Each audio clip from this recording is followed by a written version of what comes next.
In many quarters, there is a desperate need in America today, in America this week, for a healthy dose of religious humility.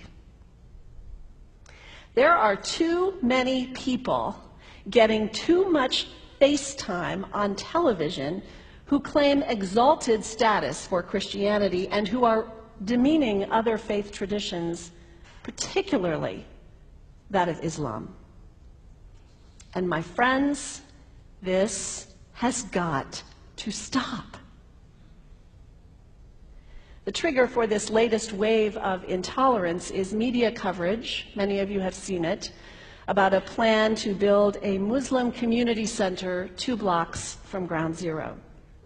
The center will have a mosque, an auditorium, and a pool. It is modeled after YMCAs and Jewish community centers all across the country. For all I know, it's got locker rooms and childcare. Now, to be very clear here, reasonable, faithful, caring people can disagree about how they feel about this facility being built so close to Ground Zero. But that does not justify the wave of fear and suspicion that has washed over this country over the last 10 days. The media are now calling this a wave of Islamophobia that is sweeping across America. I saw a story this week on CNN about a minister in Gainesville, Florida, who has declared September 11th of this year Burn the Quran Day. Thank you for your reaction. That was mine. This guy is a minister at a non-denominational church called the Dove World Outreach Center. He said all kinds of disparaging, insulting, inaccurate things about Islam that I'm not going to repeat from this pulpit. His message is about hate and fear, and I can assure you there is nothing in the Gospels, there is nothing in the teaching of Jesus Christ that says anything about burning the holy texts of other traditions. It is not there. The proposed burning of the Quran is obscene. It is not the work of peace. It is not the work of understanding. It is not the work of building bridges. It is insanity. Now, the good news is there are a lot of groups, a lot of churches, even the National Association of Evangelicals, who are condemning this action and urging the church to cancel their event. A conversation about God demands grace and openness, a willingness to learn, to have our own ideas challenged, our convictions questioned. These are the hallmarks of humility. When I was in seminary, I read from someone whose name is lost to me now, when you speak of God, your voice should shake a little. You know, Jesus had no time for religious know-it-alls. He saved some of his harshest criticism for church leaders, for the Pharisees, the religious leaders who were so certain about who was out and who was in, who was holy and unholy, clean and unclean. Jesus was forever taking all this religious certainty and turning it on its head. And we can only imagine what Jesus would have said about Pastor Terry Jones and his Burn the Quran campaign. I think he would say, this has got to stop. Followers of Islam believe that the Quran is a collection of revelations received by the Prophet Muhammad from God about 1400 years ago. They believe that Muhammad was the last of a series of prophets and teachers and messengers that included Adam, Moses, Jesus, Abraham, all names revered by us as well. The word Islam means peaceful surrender to the will of God. The Quran was written at a time when the Muslim people were being driven from their homes, persecuted, and killed. The Old Testament was written at a time when Jewish people were being driven from their homes, persecuted, and killed. And religious scholars will tell you that most holy scriptures have stories of war and violence in them. Throughout history, most faiths have used these texts to justify violence.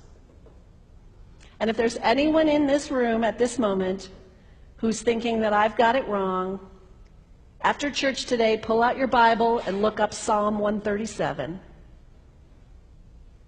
And you'll see that our own text has passages that can make us uncomfortable. But also, like the Bible, the predominant message of the Quran is of peace and care and loving God, justice, care for the neighbor, care for the stranger. In the Bible, we have thou shalt not kill.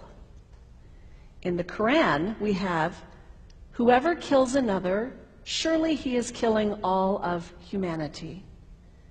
And whoever saves the life of another, surely he saves the lives of all humanity. These are words of peace, words of faith, words that could save the world if we would take them to heart.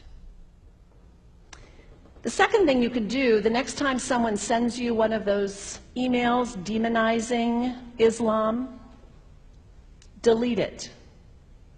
Don't forward it. Don't participate in the stereotyping. Don't give in to your fear. It's okay to be a little afraid. We all have those emotions. Just don't give in to it. Don't sign on for it. Don't focus on this tiny group of extremists who commit acts of violence. Focus on the hundreds of millions of Muslim people in the world who are people of faith, whose priorities and concerns and families are not so different from your own. And third, when you think of Muslim people, think of individuals. Think of the professor at Ohio State. Think of the engineer at Honda. Think of the teacher at the elementary school down the street. When you think of Muslim people, remember those who died on 9/11, not the hijackers. There was only a handful of them. Remember Mohammed Sunhami Hamandi. He was born in Pakistan. He came to the United States as a small child with his parents. He played high school football. He went to college. He became a part-time ambulance driver. He died, this Muslim young man, on 9/11, trying to rescue people and save lives. When you think of Muslim people, remember Mohammed Salahuddin Cloudhurry. He was a waiter at Windows on the World, which was at the top of the World Trade Center. He died that day. His wife had their baby 2 days later. When you think of Muslim people, remember Rama Salih. She was a woman, 28 years old. Her neighbors described her as fun and outgoing and generous. And she died on American Airlines Flight 11, 7 months pregnant with her first child. Remember the founder of the Islamic Circle of North America, who worked in the World Trade Center and also died on September 11th. That same group now is giving away tens of thousands of copies of the Quran in response to the campaign about burning the Quran. In the language of their own tradition, they are spreading words of faith and peace and hope.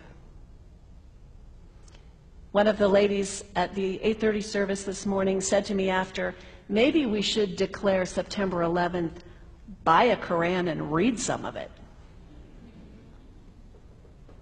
It is for us to share our message of love and hope and peace, but let us do it with grace and respect, and above all, humility.